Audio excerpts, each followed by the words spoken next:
Hello and welcome to Health Professional Radio. I'm your host, Neil Howard. So glad that you could join us again.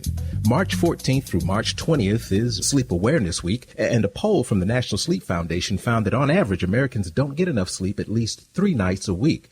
People across the country are struggling with insomnia, but there are some steps you can take to help get your snooze on. Sleep expert Dr. Michael Breus is joining us now with some tips on how to get more sleep and how to talk to your doctor about insomnia. Welcome to Health Professional Radio, Dr. Breus. Well, thanks for having me, Neil. I'm excited to be here. Well, you're an author as well. Give us a little bit of your background briefly, and then let's talk about this poll. Oh, of course, Neil. Well, so I have a PhD in clinical psychology, and I'm board certified in clinical sleep disorders. I've been an actively practicing sleep specialist for the last 23 years, and I've been very fortunate to do quite a bit of media, work with people such as yourself to help educate the public more about sleep.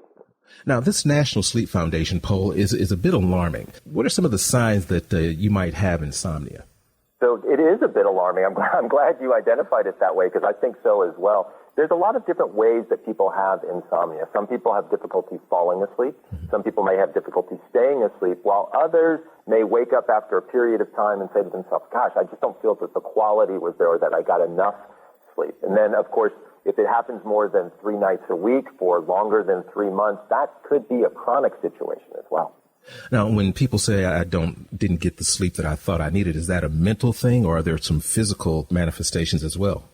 Oh, no, there are some physical manifestations as well. One of the things that we know is that as people get older, roughly 48% of folks out there are having difficulty falling asleep, staying asleep, having these issues with insomnia. And some of it's due to aging, right? We've got body changes, things like that. But there's also a very interesting physiological thing that we've been able to discover through some recent research. One of the things that happens is when your brain is going to sleep, it sends a signal to your brain to go to sleep. Meanwhile, there's been a wake signal that's been going on. Sometimes the wake signal doesn't really turn off, and you get the wake signal and the sleep signal together. This is called a miscue. This can unfortunately keep people awake at night.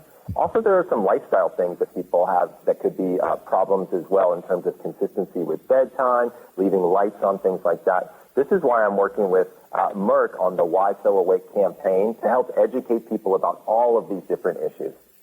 You mentioned aging as one of the causes for sleep problems. Isn't that just a common part of aging? Shouldn't we expect to have trouble sleeping as we age? No, actually, that is a myth. It really shouldn't be something that we expect to have happen as we age. There are many, many people who have incredible sleep well into their aging years, for sure. Well, what are some tips that you can give us to help us get some better sleep? Of course. So one of the first things I tell people is keep a consistent sleep rhythm. What do I mean by that? Go to bed at the same time, and if at all possible, wake up at the same time every single day, including the weekends. I know some people don't necessarily like that, but that's one of the ways that you can have more consistent sleep. Other things to do is to turn all the lights down in your home at about 90 minutes or so before bed. And for some people, you can actually use blue light blocking glasses or avoid digital devices that have blue light on them because that can be a problem as well. Other things I tell people is, if it's the middle of the night and you've woken up and you can't fall back asleep, it's okay to leave the bedroom for a good 15 or 20 minutes, wait until you get sleepy, and then return. That way you don't associate the bedroom with not sleeping so much. And then another thing I always ask people to do is avoid large meals too close to bedtime because our digestion system and our sleep system don't necessarily like to work together, so that can be a little bit disruptive as well. Expecting to experience sleep problems as we age is a myth. What about catching up on sleep? Is that something that we can do, or is that another myth? So it's very interesting, but the more consistent our sleep schedule is, the better our sleep has a tendency to be. And this is even more important with people with insomnia as well. And, one of the things I talk about with people all the time is if you've got questions or you don't really know, it's okay to talk with your doctor about sleep, even if your doctor doesn't happen to be a sleep specialist. Should the person consider any change in their sleep habit or waking up not having enough sleep? Should they say, hey, I've got insomnia, or could sometimes you just have trouble sleeping and not be a problem at all? It's interesting because it all has to do with personal preference. Mm-hmm. So if somebody feels as though their sleep is bothering them, then they should feel comfortable talking with their doctor. And if they don't know exactly how to start that conversation, if they go to whysoawake.com, we have a discussion guide that can be downloaded, and then they can have that discussion very easily with their doctor. And there's even a sleep quiz there, so they can collect a little bit of data, be little sleep scientists themselves, and be able to help find a solution. You know, you talk about lifestyle as far as getting a good sleep rhythm, keeping that consistent. You mentioned not having big meals. Does diet across the board play a huge role in sleep health?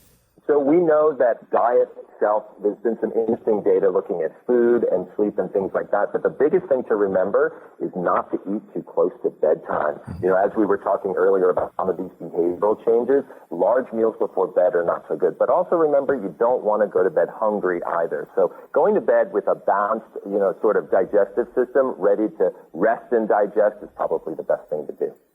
Has this pandemic exacerbated what you've seen as sleep disorders? How much of a role has this COVID-19 pandemic played in people's sleep?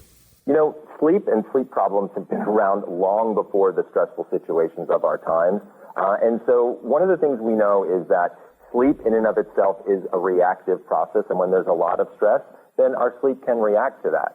So when you think about sleep, remember that sleep has been around for quite a while, long before some of the stressful situations we have now. And again, there's some great information that people can find at whysoawake.com. Great.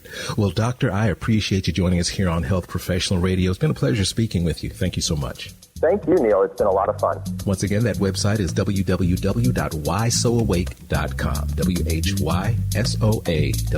whysoawake.com. You've been listening to Health Professional Radio. I'm your host, Neil Howard. Audio copies of this program are available at hpr.fm and healthprofessionalradio.com.au. You can also subscribe to the podcast on iTunes. Listen in, download it, SoundCloud, and be sure and subscribe to our YouTube channel at youtube.com, Health Professional Radio.